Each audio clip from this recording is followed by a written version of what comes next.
मैं हूं आबिद हुसैन शेख, आपका खैर मकदम है 4 टीवी न्यूज़ कर्नाटक एक्सप्रेस में। हिंदुत्व के नाम पर युवकों को गुलाम बनाया जा रहा है, कुमारस्वामी का बड़ा बयान। बीदर में पूर्व सीएम कुमारस्वामी ने बयान दिया कि बीजेपी नेताओं के इस्तीफे के बाद पूर्व मंत्री ईश्वरप्पा ने बड़ी आसानी से बोल दिया था कि ये गए तो दूसरे आ जाएंगे। सियासत में कार्यकर्ता अपनी जान कुर्बान ना करें। क्या कार्यकर्ताओं के लगन से आज पार्टी इतने ऊंचे मकाम पर नहीं पहुंची? सवाल करते हुए क्यों कार्यकर्ताओं को नज़रअंदाज किया जा रहा है? हिंदुत्व के नाम पर गुलाम बनाना बंद करे बीजेपी और कार्यकर्ता भी सोच समझकर काम करें, ना कि जोश में आकर होश ही खो बैठे। नेताओं के बयान को इतना सर पर ना लें कि हर कोई दुश्मन दिखाई दे, कहा कुमारस्वामी ने। बूस्टर डोज लेने के लिए लोग नहीं हैं तैयार। केंद्र की मोदी सरकार की ओर से कोरोना का तीसरा डोज यानी बूस्टर डोज देने का काम देश भर में शुरू है। इसी तरह बागलकोट जिले में 15 लाख 18 साल से ऊपर वाले युवा मौजूद हैं, जिसमें से सिर्फ 1,90,000 लोगों ने ही अब तक बूस्टर डोज लगवाया है। बाकी सब बूस्टर डोज लगाने के लिए आगे ही नहीं आ रहे हैं।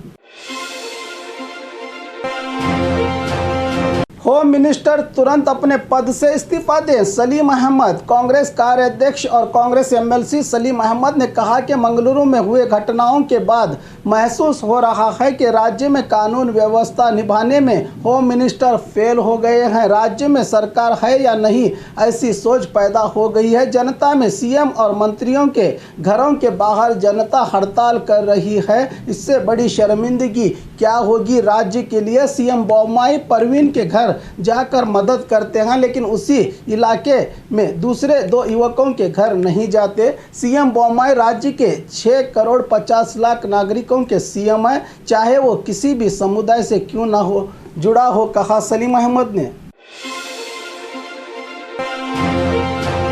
गाय का मांस सप्लाई कर रहे लारी पर रेड। बीदर जिला बसवा कल्याण सस्तापुर बांग्ले के पास गाय का गोश्त ले जा रही लारी पर पुलिस रेड करके बसवा कल्याण पुलिस थाना पीएसआई अमर कुलकर्णी ने 10 लाख कीमत का 25 टन गोश्त जब्त करते हुए महाराष्ट्र मूल निवासी 3 लोगों की गिरफ्तारी कर ली गई है। साथ ही लारी को जब्त करते हुए मामले को बसवा कल्याण पुलिस थाने में कर लिया है दर्ज।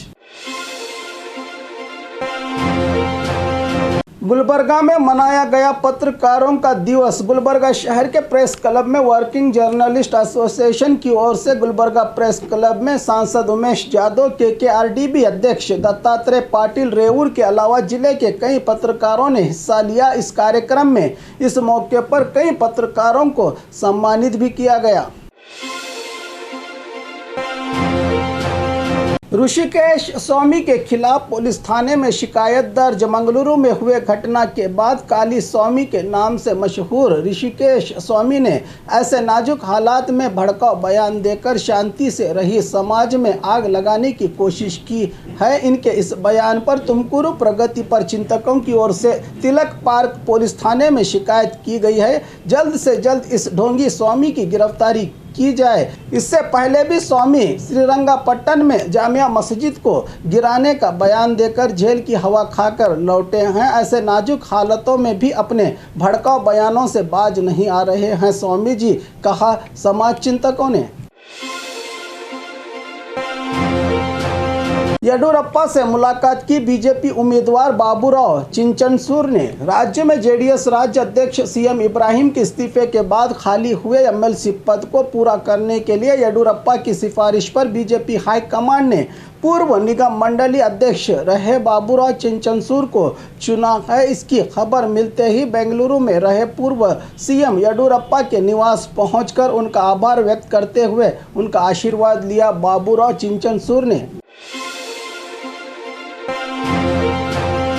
फाजिल की हत्या में कार मालिक गिरफ्तार। मंगलुरु में हुए फाजिल की हत्या के बाद पुलिस ने जांच करते हुए सीसीटीवी के आधार पर फाजिल के कातिलों की ओर से इस्तेमाल की गई कार के मालिक अजीत की गिरफ्तारी की है। इससे ज़्यादा पैसे देकर कार किराए पर ले जाकर इस काम को अंजाम दिया था कातिलों ने। अभी जांच बाकी है, इसके ज़रिए हत्यारों तक पहुंचा जाएगा। इसकी जानकारी दी मंगलुरु पुलिस कमिश्नर शशि कुमार ने। राज्य में चल रहे हालात पर डीजीपी को फटकार लगाई सीएम बोम्मई ने। राज्य में पिछले कुछ दिन से हालात बेकाबू होने से सीएम बोम्मई को सर दर्द शुरू हो गया है। मंगलुरु में हुए हत्याएं और होम मिनिस्टर के घर का घेराव के मुद्दों को लेकर सीएम बोम्मई ने डीजीपी परवीन सूद को फटकार लगाकर क्लास ली कि अपने अधिकारियों को संभाले और सही काम करने की वार्निंग दे। इस तरह की फटकार सीएम बोम्मई ने लगाई है राज्य के डीजीपी को। अगले 4 दिन तक होगी राज्य में भारी बारिश। बेंगलुरु सहित राज्य भर में अगले 4 दिन जोरदार बारिश होने का अंदेशा मौसम विभाग ने जताते हुए जानकारी दी है कि बेंगलुरु ग्रामीण, हासन, मैसूर, मंडिया, कोडगु, दक्षिण कन्नड़, तुमकुरू, साथ ही उत्तर कर्नाटक भाग के यादगीर, बीजापुर, गुलबर्गा, रायचूर, धारवाड़, कोप्पड़ जिलों में अगले 4 दिन तक भारी बारिश होने का अंदेशा जताते हुए येलो अलर्ट का ऐलान किया है मौसम विभाग ने। मृतक प्रवीण के घर मिलने पहुंची मंत्री शोभा करंदलाजे। दक्षिणी कन्नड़ जिला बेल्लारे में बीजेपी युवा नेता प्रवीण नेटारू के हत्या के बाद सभी बीजेपी के बड़े नेता और मंत्री इनके घर जाकर परिवार को दिलासा देने का काम कर रहे हैं। इसी तरह केंद्र मंत्री शोभा करंदलाजे आज इनके परिवार से मुलाकात करके 5 लाख का चेक दिया और जल्द से जल्द आरोपियों को सजा दिलवाने का भरोसा भी दिया है शोभा करंदलाजे ने। लेकिन शोभा करंदलाजे भी बेल्लारे में ही मसूद जो सिर्फ 3 किलोमीटर और मंगलुरु में फैजल के घर को जाना भूल गई। पैसे नहीं तो नहीं, लेकिन इंसानियत के नाते तो जा सकती थी मंत्री शोभा करंदलाजे, ऐसा कहना है विपक्षी नेताओं का।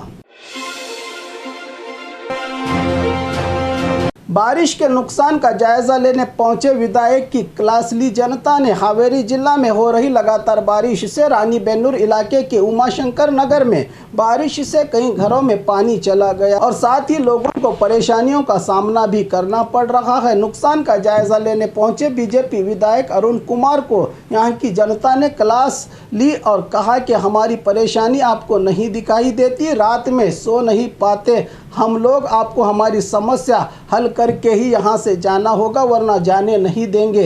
इस तरह की रट लगाई जनता ने विधायक के साथ। और खबरों के लिए देखते रहिए 4 TV न्यूज़ कर्नाटक एक्सप्रेस।